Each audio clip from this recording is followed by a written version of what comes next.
Allí donde te encuentras, no se te olvide, no te distraigas en el Espíritu. No se te olvide que el Espíritu Santo está aquí con nosotros, allí donde estás. Dale la honra y la gloria. Escucha su voz. Preparados en lo profético para el futuro es la serie de mensajes que Dios nos está dando. Y hoy Dios nos habla de señales proféticas que Jesús nos da sobre su segunda venida.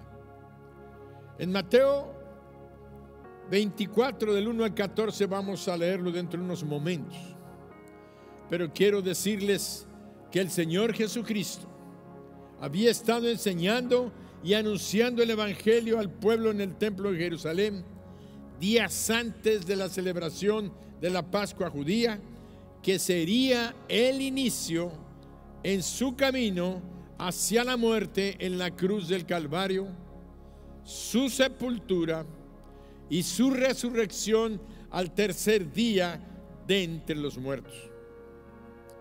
Los capítulos 24 de Mateo, 13 de Marcos y 21 de Lucas nos relatan las palabras proféticas del Señor acerca de los acontecimientos que sucederían después de su partida de este mundo y eventos que precederían su regreso, lo que conocemos como su segunda venida.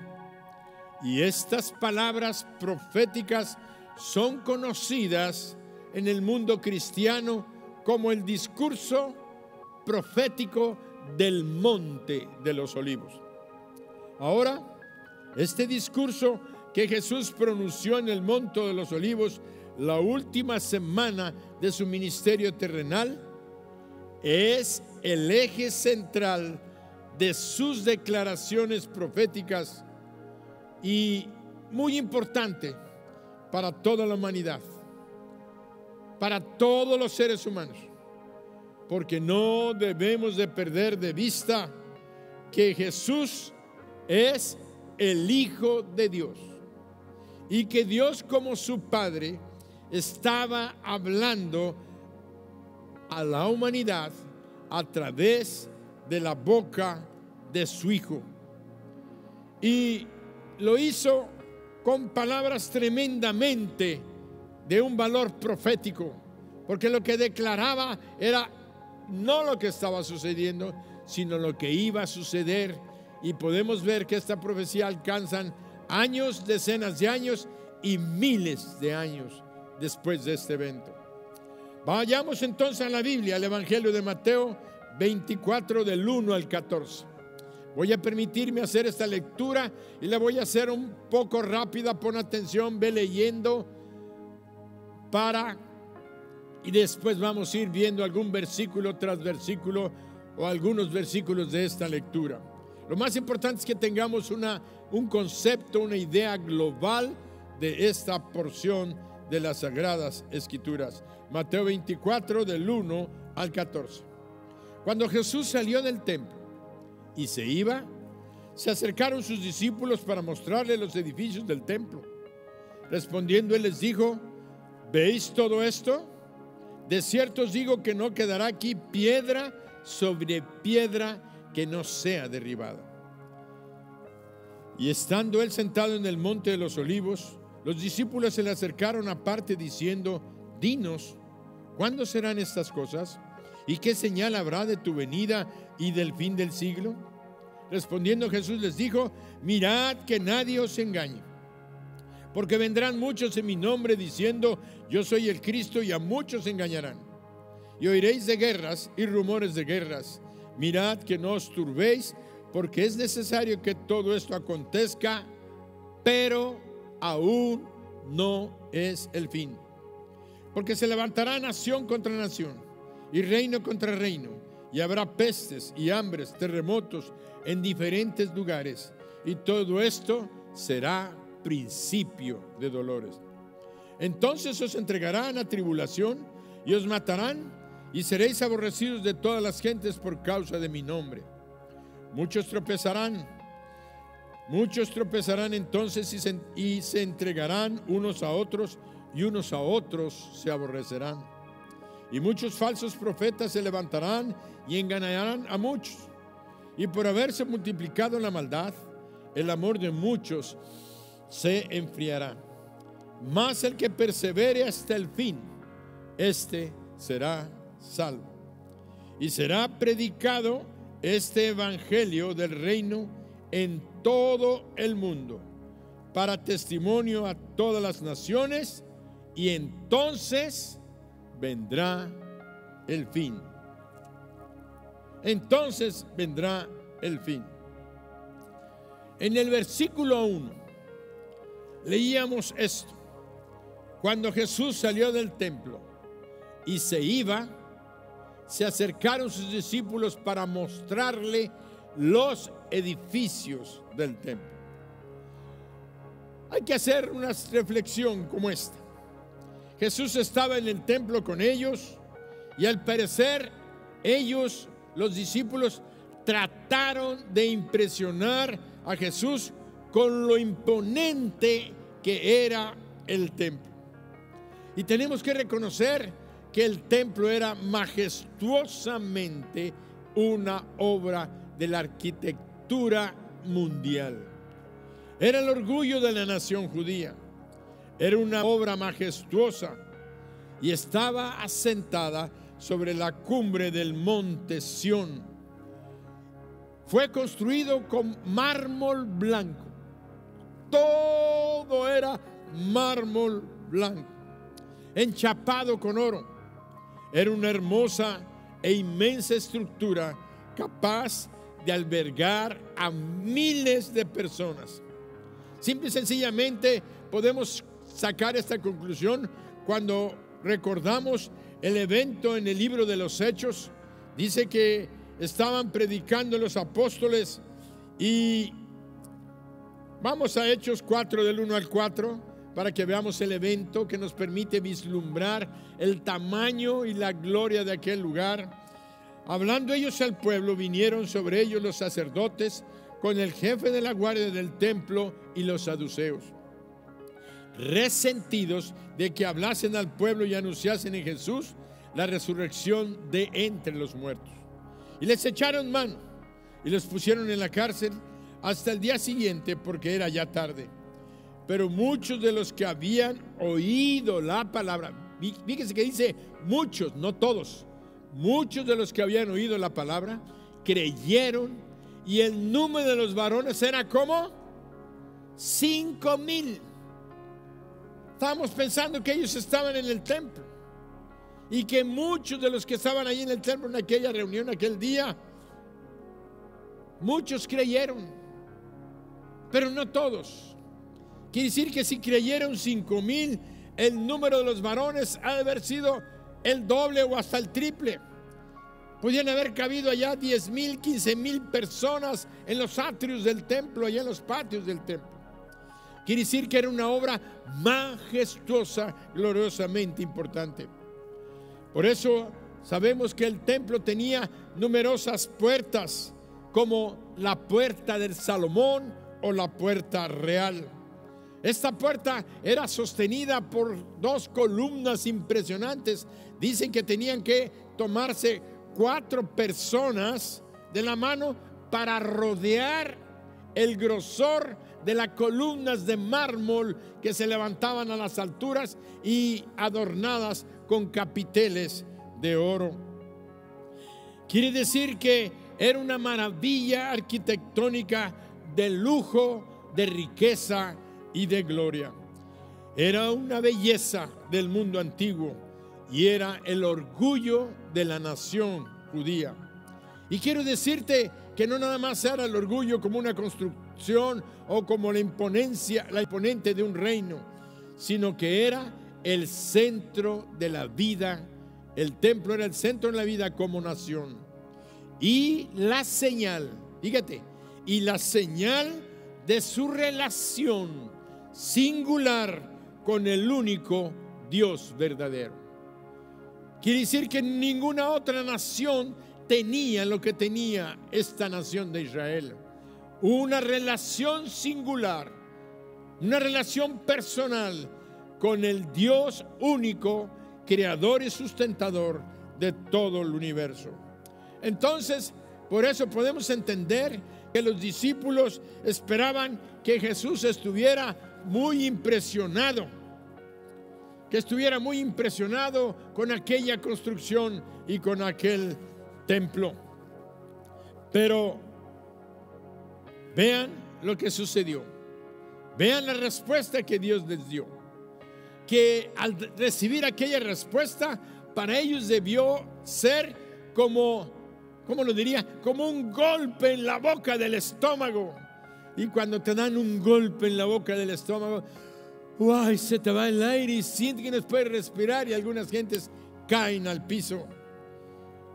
Esta declaración de Jesús ha de haber sido como un golpe en el estómago si no entendemos nosotros y no estamos familiarizados con el pensamiento judío, que difícilmente podemos comprender la conmoción que sufrieron ellos al oír las palabras del Señor Jesús. En el versículo 2 del capítulo 24 leemos la respuesta del Señor Jesucristo. Respondiendo, Él les dijo: ¿veis todo esto? De cierto os digo que no quedará piedra sobre piedra que no sea derribada. ¿Veis todo esto? Todo esto majestuoso, todo esto precioso, todo esto inmenso, glorioso. No quedará aquí piedra sobre piedra. Por eso les digo que cuando ellos recibieron esto, entendiendo y comprendiendo que aquello representaba su unión, su comunión, su relación con Dios, que aquello representaba el orgullo nacional ante todas las naciones que existían en el mundo. ¿Cuánta gente no hablaba del templo de Jerusalén desde los tiempos de Salomón? Por eso vemos que, en otras palabras, les estaba diciendo: lo grandioso y majestuoso de este templo va a ser completamente destruido. No va a quedar piedra sobre piedra. No creo que nosotros podamos imaginar lo asombrados, lo pasmados, lo estupefactos que quedaron los discípulos al oír lo que acababa de decir el Señor Jesús. ¿Cómo es posible?, se preguntaban, que vayan a suceder estas cosas. Eso es terrible. ¿Será posible que suceda esto? Pero como ellos ya estaban vislumbrando, entendiendo que Él era el Mesías, el ungido, el que bajó del cielo, ya estaban comprendiendo que aquello tenía altas probabilidades de cumplirse, o tal vez ya tenían la convicción: si Él lo dijo, se va a cumplir.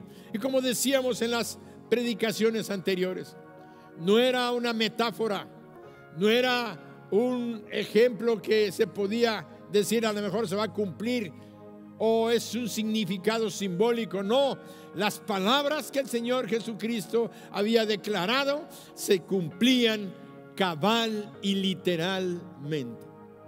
Así es que si Él estaba diciendo no va a quedar piedra sobre piedra, ellos estaban pensando, y por eso declararon lo que en el versículo 3 leemos. Y estando Él sentado en el monte de los Olivos, los discípulos se le acercaron aparte diciendo: dinos cuándo serán estas cosas y qué señal habrá de tu venida y del fin del siglo.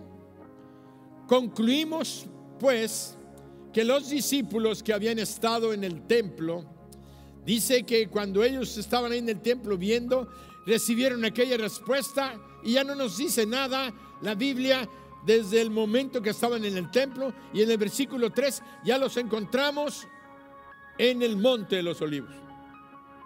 En el Monte de los Olivos está frente a la ciudad de Jerusalén.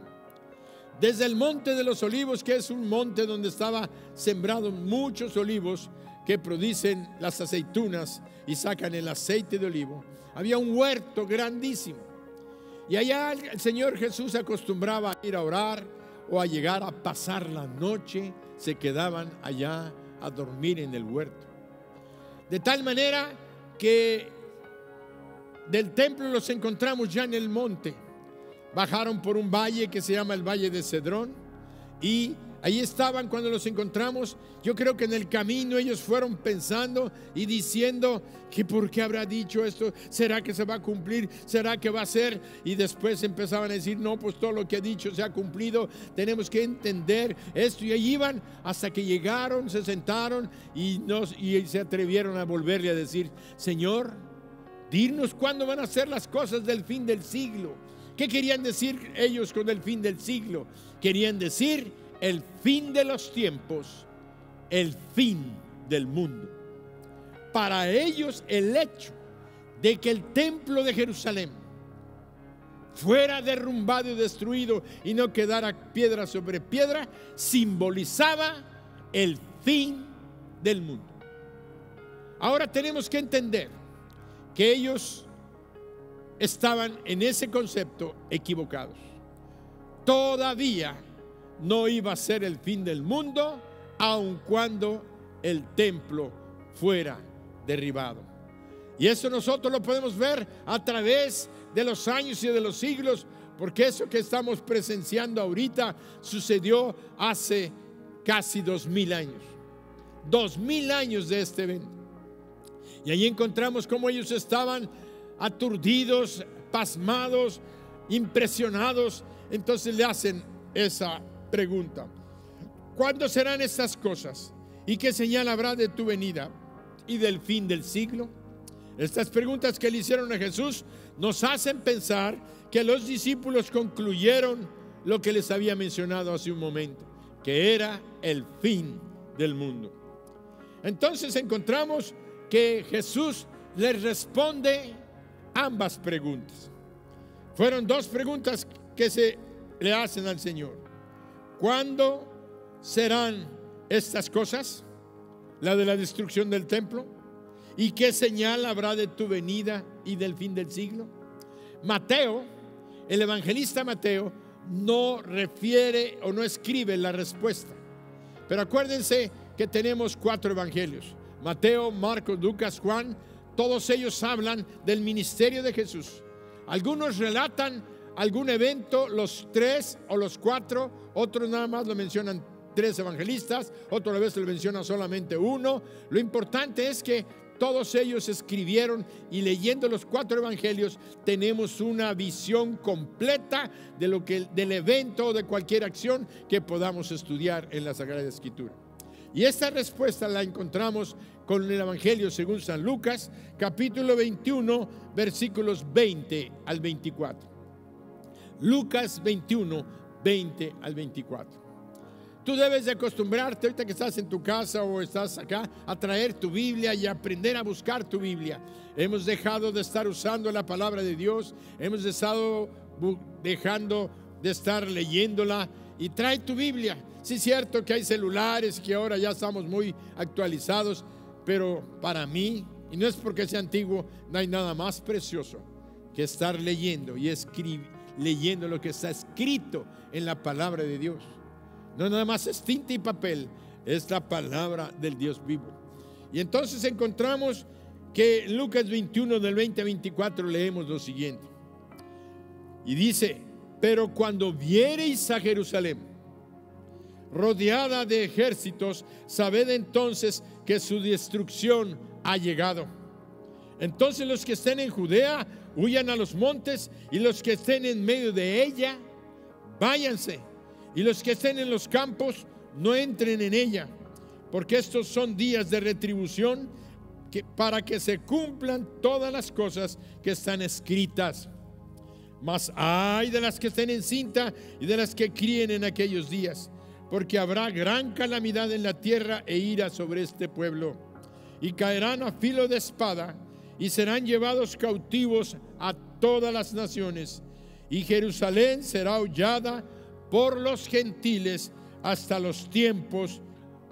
que los tiempos de los gentiles se cumplan. Grábate esto: hasta que los tiempos de los gentiles se cumplan. El Señor Jesucristo había respondido realmente a esta pregunta, pero Él les dijo: la respuesta de cuándo serán estas cosas de la destrucción del templo es cuando ustedes vean a Jerusalén rodeada de ejércitos. Sabed entonces que su destrucción ha llegado. Estaba dándoles una declaración profética. Unos ejércitos van a ser los que van a destruir el templo. Históricamente nosotros sabemos que la respuesta a esta pregunta la tenemos en la historia secular. En el año 70 después de Cristo, quiere decir solamente unos 35 años después, 37 años después de que Jesucristo muere, es crucificado, es sepultado y resucita de entre los muertos. Pasaron 37 años y encontramos que fue la destrucción de Jerusalén. Qué rápido el cumplimiento. Esa misma generación observó y vio lo que Cristo había profetizado. La respuesta de Jesús fue una respuesta profética poderosa. Cuando vean Jerusalén rodeada de ejércitos, sabed entonces que su destrucción ha llegado. Será este tiempo cuando el templo será destruido. Y esto sucedió, como les decía, históricamente en el año 70. Pero hubo un evento importante por lo que Dios había dicho. Allá en Lucas 21 habíamos dicho que el Señor les aconsejó y les dijo: huyan, escápense, vayan a los montes, sálganse de la ciudad, no regresen a buscar las cosas porque ya no va a haber chance. Váyanse, sálganse cuando vean los ejércitos rodeando la ciudad. Y hubo un evento importante que nosotros tenemos que entender. En el año 69 de nuestra era, en el año 69, Vespasiano, el general romano, llegó a sitiar Jerusalén porque ya estaban cansados de que el pueblo judío siempre se levantaba en armas contra la dominación romana.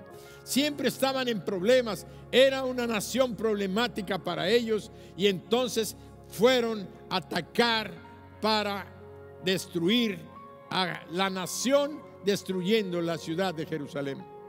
Y Vespasiano llegó en el año 69, ya casi para cumplir el 70, y dice que sitió la ciudad.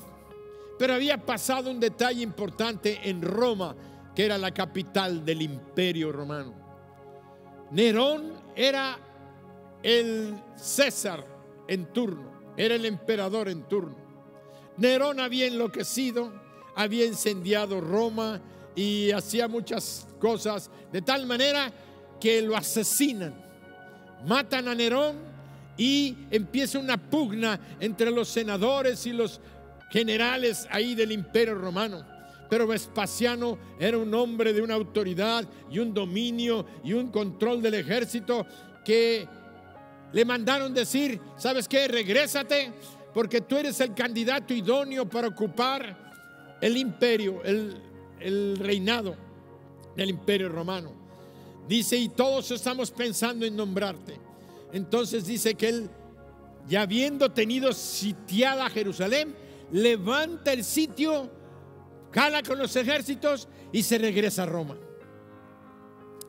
Ahora, el Señor Jesucristo 35 años antes les había dicho: cuando vean Jerusalén rodeada, huyan a los montes.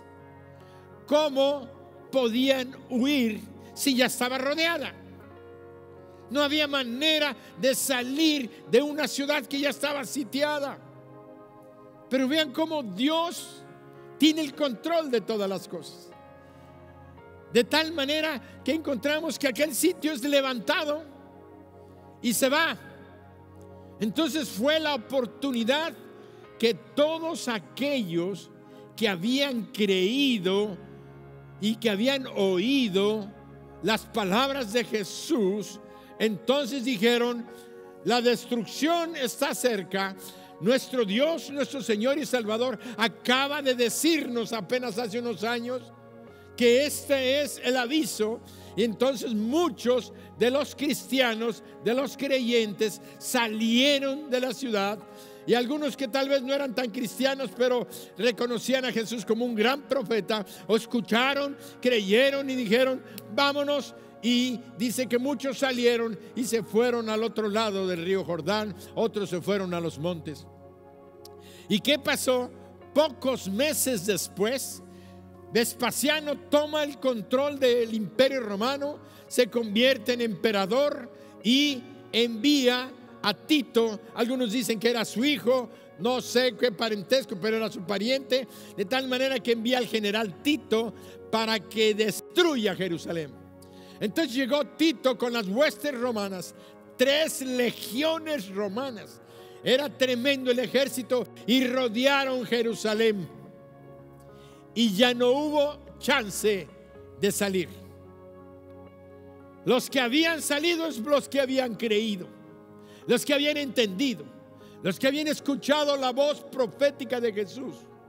Por eso es tan importante que vemos que en aquel sitio que hace Tito sobre la ciudad de Jerusalén, y esto nos confirma lo importante de escuchar y de oír las palabras proféticas de nuestro Señor. Quiero insistir cuán importante es prestar atención a las palabras proféticas de Jesús, porque nuestras vidas dependen totalmente de ello. Creo firmemente que estamos entrando el día de hoy en un periodo en el que esto volverá a ser cierto. Recordemos las palabras de Jesús en Mateo 23, 37. El Señor Jesucristo, cuando iba entrando a Jerusalén aquel domingo triunfal, dijo: Jerusalén, Jerusalén, que matas a los profetas y apedreas a los que te son enviados. ¿Cuántas veces quise juntar a tus hijos como la gallina junta sus polluelos debajo de las alas, y no quisiste? Y no quisiste. ¿Cuántas veces en este tiempo el Señor nos ha estado hablando de que volvamos a sus caminos? Y no me vengas a decir: es que esa es palabra para los que se habían desviado, como la nación de Israel, que se habían apartado. El templo ya no era un templo de adoración. El templo ya no era un templo donde la presencia de Dios se manifestaba, porque los mismos sacerdotes habían contaminado el templo. Lo habían hecho un mercado, lo habían hecho una cueva de ladrones. Su casa de oración sería llamada. Era todo lo contrario. Entonces tenían razón, y nosotros podemos pensar que la justificación del Señor para destruir Jerusalén y el templo era muy clara, pero quiero decirte que el Señor sigue hablando el día de hoy, y te habla a ti y a mí, porque las palabras proféticas de Dios siguen siendo actuales. Y allí encontramos que Él nos ha estado hablando que volvamos a los caminos, que dejemos de hacer lo malo, que hagamos el bien, que lo hagamos lo bueno en nuestros trabajos, en nuestras familias, en nuestra iglesia. Y hemos ignorado su voz, y su voz dice: ciertamente vengo en breve. Ciertamente vengo en breve. Él viene pronto, y como a Jerusalén es el tiempo de nuestra visitación, porque Él dijo: si hubieras conocido, oh Jerusalén, el tiempo de tu visitación, el tiempo de que yo, el Hijo eterno de Dios, el Salvador tuyo, estoy aquí contigo llamándote al arrepentimiento. Dios está el día de hoy con nosotros, hablándonos y llamándonos, haciéndonos oír y ver lo que sucedió con el pueblo, su pueblo de Israel, y lo que tuvo que permitir, y lo que tuvo que hacer el Señor Dios Todopoderoso para hacerles entender y comprender. Entonces vemos que Jesús viene pronto, y como a Jerusalén, el tiempo de nuestra visitación el día de hoy es real. Él está aquí hoy hablándonos. El Espíritu Santo de Dios, el Espíritu Santo de Jesucristo sigue hablándonos, sigue llamándonos al arrepentimiento, sigue buscando que nos apartemos del mal, sigue diciéndonos: haz el bien, haz lo bueno, tú, con tu familia, con tu empresa, con tu negocio, con tu trabajo, porque vienen tiempos de justa retribución. ¿Cuántas veces está llamando Dios?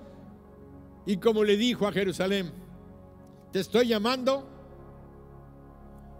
y no quisiste. Poco tiempo después, vemos que los ejércitos, como mencionaba, los ejércitos romanos regresaron, sitiaron la ciudad, ya no levantaron el sitio, hasta que la ciudad entera fue destruida. Al menos 1.500.000 judíos fueron muertos, como 500.000 fueron muertos, y como 1.000.000 fueron tomados esclavos y vendidos en todas las naciones donde el imperio romano los vendieron como esclavos. Quiero decirte que ese sitio, hay un historiador, Flavio Josefo, que escribió un libro que se llama Historia de los Judíos, donde te dice lo terrible que fue ese sitio. Ahora podemos entender por qué dijo: ay de las que estén encinta, ay de las que estén pariendo en esos días, ay de los que... y empieza a dar los ayes. Y quiero decirte que el Señor Jesucristo, en ese capítulo 24 que acabamos de leer, del 1 al 14, los primeros 3 versículos nos hablan de la destrucción de Jerusalén. Los otros versículos hablan de lo que serían las otras señales. Hoy no vamos a alcanzar a ver todas las señales, probablemente nada más las mencione y algunos de los puntos importantes, pero vamos a continuar con lo del imperio romano. Vemos que se cumplieron todas las cosas que estaban escritas en los profetas del Antiguo Testamento. Cuando nosotros leímos Lucas 21, leíamos lo siguiente. Dice en el versículo 22, Lucas 21, 22: porque estos son días de retribución, para que se cumplan todas las cosas que están escritas. Quiere decir que el Señor Jesucristo estaba diciendo en qué forma Jerusalén y la ciudad iba a ser destruida. Pero aquello también era del conocimiento de Jesús, que conocía las Escrituras y que Dios había declarado proféticamente, advirtiéndole a la nación de Israel que esto podía suceder si no escuchaban su voz y no hacían las cosas que Él les indicaba. Y esto lo vemos, que esta profecía se había dicho en Levítico 26, 14 al 18. Vamos a leer Levítico 26 del 14 al 18. Allí encontramos que dice: pero si no me oyereis, ni hiciereis todos estos mis mandamientos, y si desdeñares mis decretos, y vuestra alma menospreciare mis estatutos. Amigo, hermano que me estás escuchando hoy, estamos leyendo una cosa de Levítico, pero quiero decirte que la palabra de Dios no envejece. La palabra de Dios permanece para siempre. Jesucristo dijo: el cielo y la tierra pasarán, pero mis palabras no pasarán. Y quiero decirte que esto que tú escuches en el Antiguo Testamento, aunque Dios lo está hablando al pueblo de Israel, siguen siendo palabras para todos aquellos que somos su pueblo. Ser su pueblo tiene bendiciones tremendas. Tienes la comunión con Dios. Tienes el camino a la salvación. Puedes ser salvo o eres salvo si eres del pueblo genuinamente. Pero también Dios es un Dios justo, misericordioso. Es un Dios de poder, es un Dios bueno, pero también es un Dios que hace justicia. Por eso escucha la voz que Dios está hablando esta palabra y dice: si desdeñares mis decretos y vuestra alma menospreciare mis estatutos, no ejecutando todos mis mandamientos e invalidando mi pacto, yo también haré con vosotros esto: enviaré sobre vosotros terror, extenuación y calentura, que consuman los ojos y atormenten el alma, y sembraréis en vano vuestra semilla, pues porque vuestros enemigos la comerán. Pondré mi rostro contra vosotros y seréis heridos delante de vuestros enemigos, y los que os aborrecen se enseñorearán de vosotros, y huiréis sin que nadie os persiga. Y si aún con estas cosas no me oyereis, yo volveré a castigaros 7 veces más por vuestros pecados. No era un capricho, era un justo juicio de Dios. Ahora veamos en el mismo capítulo 26, 2 versículos, el 27 y el 28. Seguimos leyendo. Y si aún con esto no me oyereis, sino que procediereis conmigo en oposición, yo procederé en contra de vosotros con ira y os castigaré aún 7 veces por vuestros pecados. Y donde dice: yo procederé contra vosotros con ira, yo te pregunto, ¿ira de quién? De Dios. La ira de Dios contra un pueblo desobediente. Seguimos leyendo 26, ahora 32 y 33. Asolaré también la tierra, y se pasmarán por ello vuestros enemigos que en ella moren. Y a vosotros os esparciré entre las naciones, y desenvainaré espada en pos de vosotros, y vuestra tierra estará asolada y desierto vuestras ciudades. Qué impresionante palabra profética ahí en Levítico. Y os esparciré entre las naciones. Es muy importante, oh pueblo de Dios, pueblo cristiano, que recordemos que Dios retribuye castigo a su tiempo. Él es un Dios de misericordia, pero también es un Dios de justicia. Y luego Jesús dio una advertencia más en Lucas 21, 23. Mas hay de las que estén encinta, de las que críen en aquellos días, porque habrá gran calamidad en la tierra e ira sobre este pueblo. Y caerán a filo de espada y serán llevados cautivos. ¿A dónde? A todas las naciones. ¡Wow! Y Jerusalén será hollada, ¿de quiénes?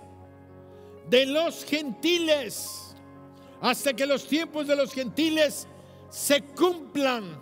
Esto Jesús lo dijo 35 años antes de que sucediera, pero estaba profetizado en Levítico. Si el pueblo no cumplía y vivía en obediencia y vivía respetando a su Dios, pero por causa de los pecados vienen los juicios de Dios sobre la persona, sobre las familias, sobre las naciones.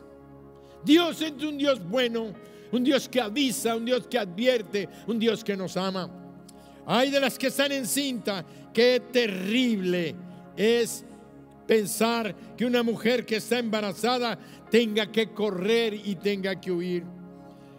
Vemos entonces, dice que fueron llevados a más de 100 grupos de naciones o etnias a donde fueron llevados los judíos. Y Jerusalén, dice la Biblia, dice Jesús, será hollada por los gentiles hasta que los tiempos de los gentiles se cumplan. Algunos de ustedes se preguntarán, ¿cuáles son los gentiles? Tal vez algunos miembros de la iglesia ya conocen lo que es la diferencia entre un judío y un gentil. Pero quiero decirte rápidamente que en la Sagrada Escritura Dios reconoce solamente dos grandes grupos: los judíos como una nación y una raza que Él apartó y separó para que fuera su pueblo. Tomó a un hombre, Abraham, y de Abraham lo multiplicó hasta ser la nación de Israel. Para él, ese es el pueblo judío. Y todas las demás naciones, pueblos o etnias, como correctamente se debieran mencionar, son los gentiles. Entonces nada más hay dos grupos: los que son judíos y los que son gentiles. Jerusalén, la tierra de Israel, la tierra de Canaán, Dios se la entregó al pueblo de Israel, al pueblo judío. Y desde entonces la capital de Jerusalén es la capital de Israel. Desde ese momento hasta el día de hoy es la capital de Israel, Jerusalén. De tal manera que encontramos entonces que el Señor profetiza una cosa: Jerusalén va a ser hollada. La palabra hollada quiere decir pisar. Quiere decir pisar. Quiere decir que es un momento en el que encontramos a la ciudad de Jerusalén y al pueblo judío. Hollar quiere decir maltratar, pisar y profanar un lugar. Aplicado al pueblo de Dios y aplicado al templo de Dios, encontramos que ese pisar, ese profanar, era porque era un lugar santo.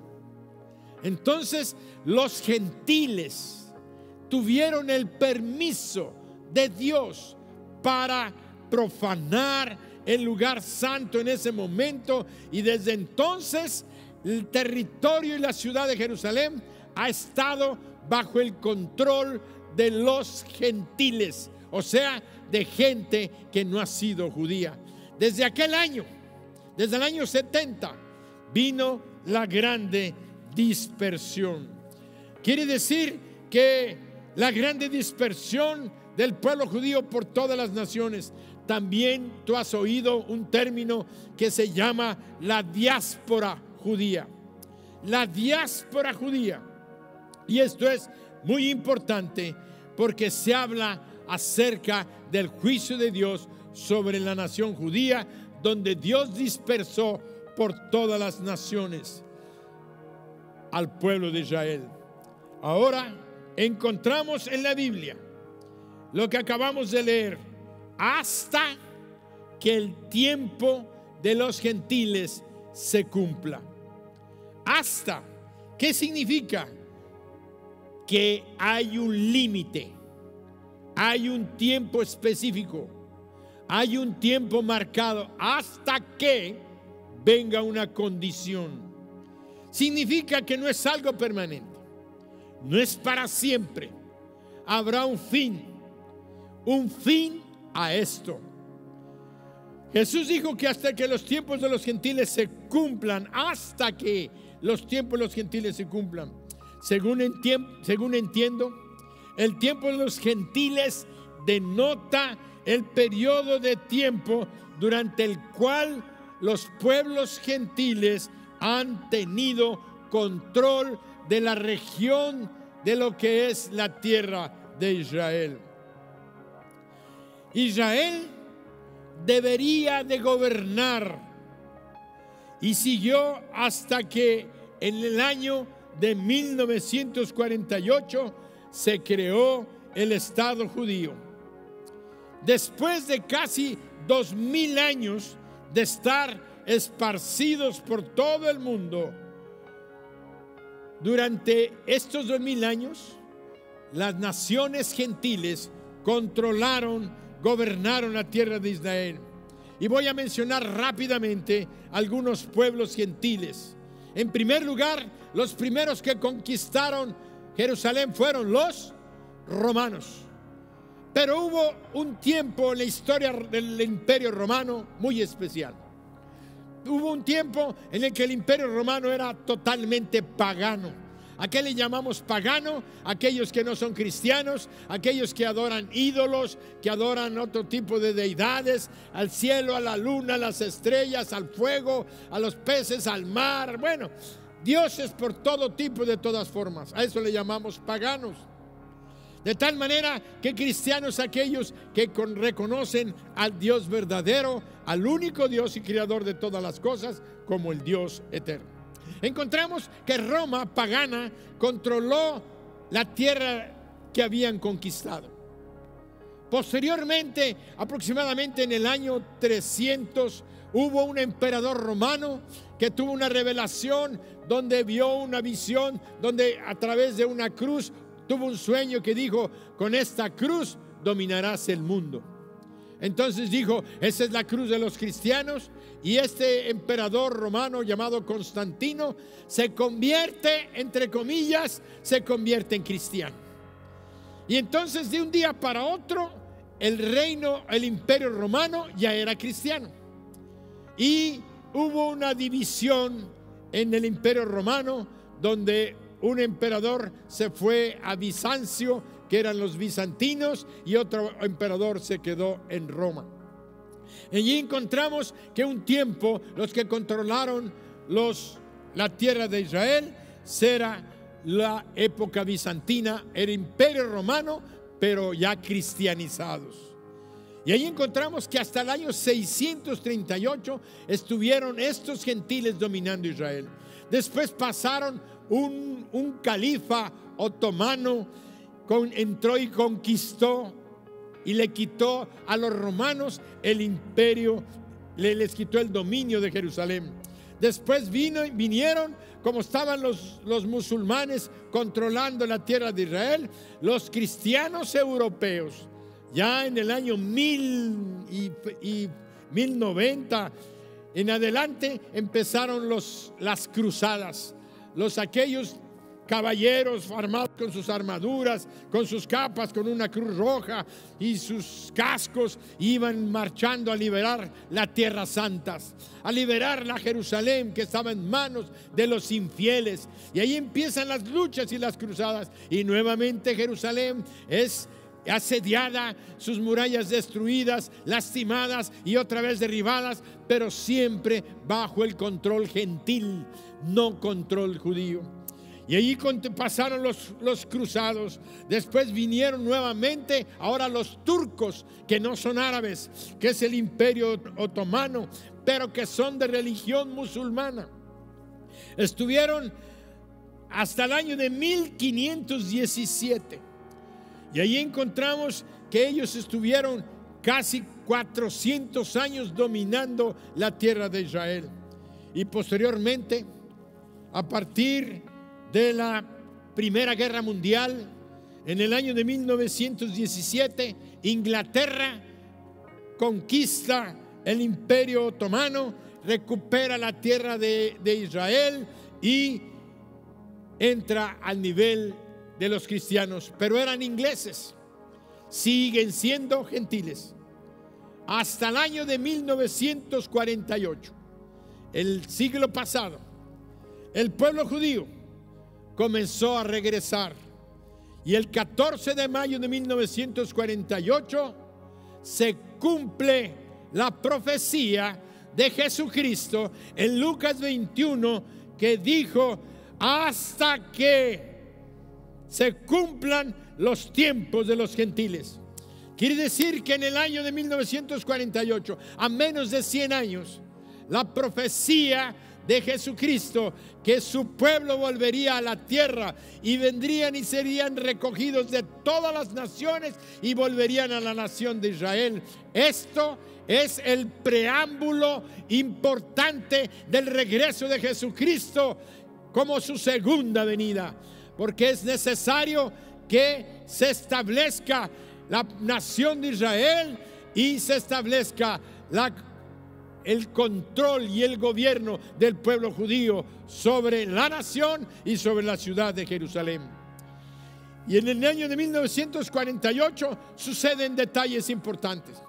Las Naciones Unidas reconocen a Israel, pero Israel siempre ha tenido enemigos. Hay gente que no quiere al pueblo de Dios, como el día de hoy. La gente no quiere al pueblo de Dios, a ellos como judíos y a nosotros como cristianos. ¿Por qué? Porque vivimos en un estilo diferente, marcamos una norma diferente, buscamos un estilo de vida, una forma de pensar diferente al mundo. Y si no somos como el mundo nos rechaza, el mundo nos aparta. Yo no miento, tú mientes, yo no miento. Tú robas, yo no robo. Tú eres adúltero, yo no soy adúltero. Tú eres infiel con tu mujer, yo no soy infiel. Y así empezamos a vivir muchas cosas en el mundo. Yo tengo temor de Dios, yo respeto a Dios, yo entrego mis diezmos. ¿Estás loco? Eso es tontera. No, yo amo a Dios, creo en Dios y entrego lo que es de Dios. Y así empezamos a vivir una vida donde vivimos en armonía en nuestro hogar, en nuestra familia, en todas las cosas, de tal manera que encontramos a un mundo diferente. Así es que los tiempos de los gentiles el día de hoy se han cumplido. Pero quiero decirte que tan solo unos días después de que las Naciones Unidas le entregaron a Israel parte de la tierra, encontramos que cinco naciones: Egipto, Líbano, Transjordania, Siria, Irak, Arabia Saudita, cerca de 40 millones de gentes atacaron a Israel queriendo quitar el dominio sobre la tierra. Pero quiero decirte una cosa: 700,000 judíos, ni siquiera todos estaban armados, pero pudieron sobrevivir al ataque de 40 millones de gentes. Y quiero decirte esto: Israel sobrevivió porque Dios así lo quiso. Y quiero decirte que lo que Dios determina para su pueblo se va a cumplir. Él está en control y Él está sentado en su trono. De tal manera que encontramos a Israel ya tomando posesión. ¿Qué cosa hay en este momento, en este tiempo, el día de hoy? El pueblo de Israel está en constante asedio. Las naciones de alrededor quieren destruir a Israel. Solamente le falta una cosa a Israel para tener el total control. ¿Saben qué? En el 48 tuvieron la nación. Hubo una guerra en el 67, la guerra de los 6 días, donde el pueblo de Israel conquista la ciudad de Jerusalén, que no se les había entregado. Conquistan la ciudad de Jerusalén, pero hay un lugar de la ciudad de Jerusalén que todavía no tienen el control: el monte de Sión, donde está ubicado el templo. Entonces, mientras ellos no tengan el control de ese lugar, todavía no está el 100% de esta profecía por cumplirse. Yo diría que el reloj está marcando las 12 y que faltan unos 2 minutos para llegar a que se cumple el tiempo. Una vez que Israel tenga el control del templo, comenzará la edificación del templo y entonces viene el cumplimiento del resto de las señales y de las profecías que Dios tiene marcadas para nosotros. Ahora quiero decirte una cosa. Dios en esta mañana nos ha hablado acerca de lo importante que es escuchar la palabra profética que está escrita en la Sagrada Escritura, sobre todas las palabras proféticas de Jesús. Quiero decirte que este mensaje continuará para el próximo martes. Continuará para el próximo martes, próximo domingo. Así es que no te lo pierdas. Vamos a continuar, porque este Mateo 24 y Mateo 25 es el discurso profético del Monte de los Olivos que Jesús habló.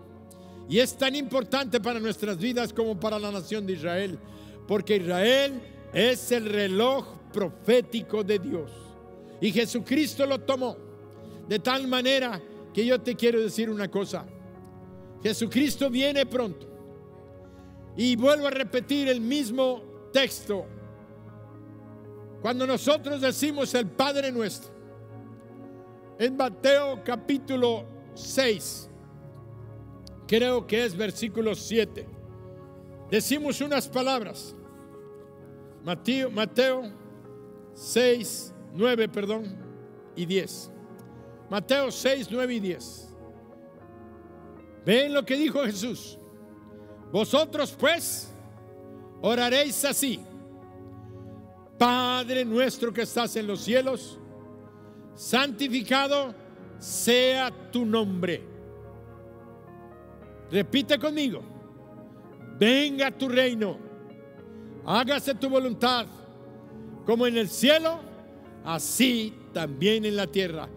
Vuelve a leer: venga tu reino, hágase tu voluntad, como en el cielo, así también en la tierra. Dios quiere, Dios nos enseñó que debemos de pedir porque venga su reino. ¿Qué es lo que estamos diciendo? Ven, Señor Jesús. Pero hay profecías que tienen que cumplirse. Y en la lectura que hicimos del 1 al 14 de Mateo 24, dice que habrá guerras, rumores de guerras, pestes, hambres, terremotos, pero aún no es el fin. Hay otras señales que están llevando, que nos están presentando Dios. Así es que no te pierdas el mensaje del próximo domingo, que es crucial y que todavía el Señor nos va a estar hablando, porque está hablando proféticamente de lo que Él dijo, porque Él viene pronto y debe ser nuestra oración. Ven, Señor Jesús. Ahora, mientras viene, yo quiero invitarte a ti. Escuchaste hoy la voz de Jesús que dice: yo te he estado buscando, yo te amo, arrepiéntete de tus pecados. Yo, como a Jerusalén, he querido recogerte bajo mis alas como una gallina.